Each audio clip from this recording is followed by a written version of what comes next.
Hi everyone, I'm Blue Nagoon, and I'm going to walk you through how I made my song Waves. I've been releasing songs monthly in 2021 from my synthwave or synth pop with vocals project. This is song number 4. And this one varies a little bit from the earlier ones. It's still very 80s influenced, but some of the sound design is more 90s or even more modern.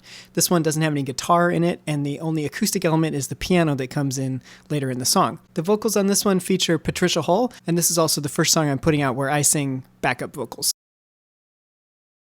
Like many of my songs, this started off as an 8-bar loop in the DAW. Here's what that initial loop sounded like.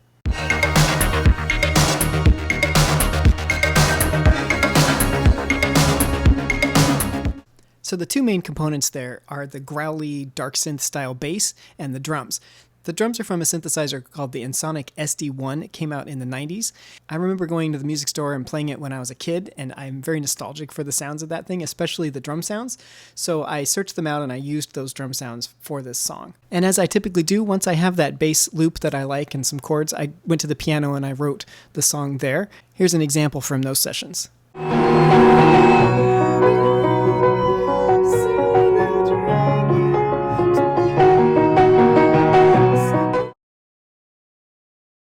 Okay, the song is in G flat. Believe it or not, that was the original key I wrote it in, and it fit the singer just fine, so we didn't end up moving it. The verse chord progression is a pretty standard descending chord progression from 6 to 3. And I think typically when you see this chord progression, they'll make the 3 major. They'll borrow that 7th from the harmonic minor to make this a major 3, which is the 5 of 6, to really make the chord progression pull back. I didn't quite want that much pull in this song, and so I added a 7th to it, kind of treated it like a dominant 7th, but it's still the minor version. The pre-chorus is 2, 5, 6, creeping around the minor, not really going to the major keys too much. But then, of course, in the chorus, we let some light in, we get to the major. And this is just a variation on the 4 pop chords. This is 4, 1, 5, 6. And then at the end, there's a little 3, 6 turnaround to kind of lead us back into the darker sound of the verse. The bridge chords stay in the same key and just vary the order of things a little bit more, hanging on the 3 and the 6 a lot, again, to just kind of bring that dark feel. At the beginning of the song, I wanted to have an intro that established some tension and some mood. And the first lines of the verse are, I felt the crash and I was thrown clear. And so I wanted something that sounded kind of like we're skidding to a halt and crashing into the verse. So to do that, I have Little Altar Boy on the mains. And it's just pulling everything down an octave, bending the pitch down over the course of a bar. And then there's an impact sound at the beginning of the verse that is a crash with broken glass and that kind of thing. Meanwhile, there's also a filter opening all the way through the intro here coming in.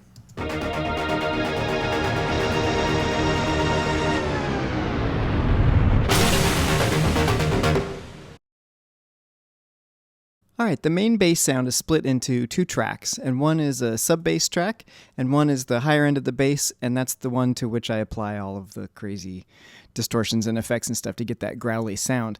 And that just enables me to mess around with it a lot without muddying up the sub-frequencies. Here are the 2 of them together. Alright, focusing in on the main bass sound, it's a pluck, saw, standard kind of bass sound in Silent 1 in octaves, arpeggiated. The EQ here takes off the low end so that when we're applying all this grunge, we don't muddy up the low end. Isotope Trash provides a lot of the grungy sound. Decapitator to give a little more saturation after that. Microshift to widen out the sound. Again, we're just widening the top half. We wouldn't want to do that to the lower half of the bass. Sidechain compressor on the kick to duck the first of each measure. Regular compressor just to smooth things out a bit because some of the notes are slightly lower volume than some of the others. This auto filter here is used in transitions, like at the beginning of the song. There's a couple reverbs on here to give the space its own space. Soothe 2 for resonances. And then track spacer on the vocal chain, just small ratio just to help let the vocals come through a little bit. So as I mentioned before, the drums in this song are from the Ensoniq SD1, although processed with processing that Ableton allows me to do. Nothing extreme. A little bit of saturation, EQ, and then gated reverb on each of the parts. In the verses, there's this high brass pad going on with a heavy side chain on it to give it a pulsing effect. The primary element in the chorus is this pluck sound. It's sampled from a Roland Jupiter 8, and it's got a chord trigger arpeggiator on it to give it the rhythm.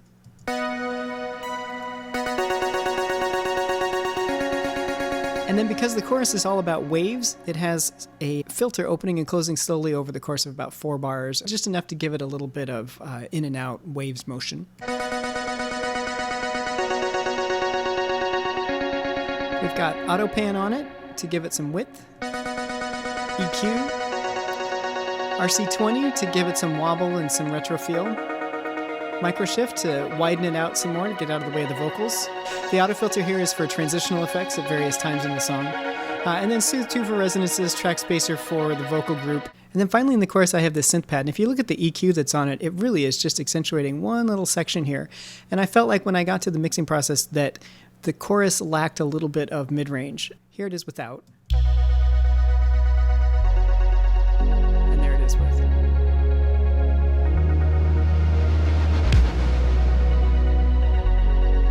And also reinforcing that waves feel in the chorus is this reversed impact.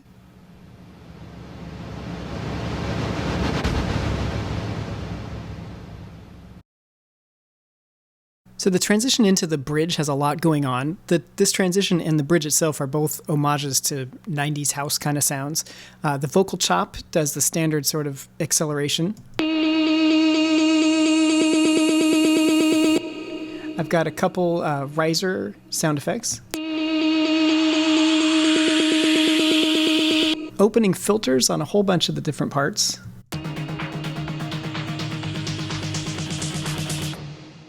I've got a opening filter synth, dominant 7th chord, and some toms. And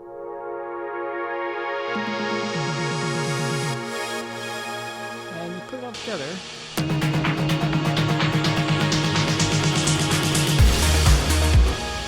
So in the bridge itself, I'm accentuating the offbeats as much as possible to get that house sound. That's one synth that's doing it, and then there's this one. And the bass is doing octaves so that the offbeats are accentuated.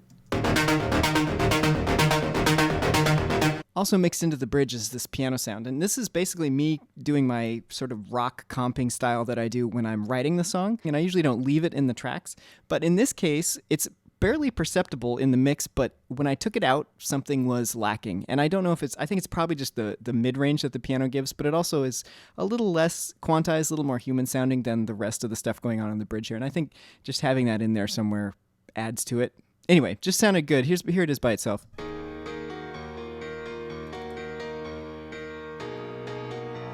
And then having the piano there led me to putting in this classical piano fill after that, definitely dipping into my classical piano training when I was a kid.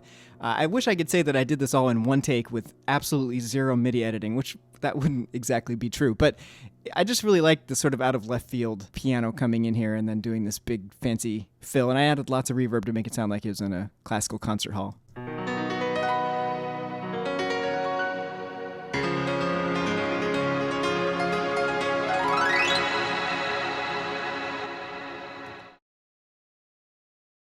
My vocal chain is pretty similar for the lead and background vocals because the background vocals in the song are really more duet or harmony vocals than meant to be fully in the background. They're recorded on a fairly inexpensive condenser mic that I have.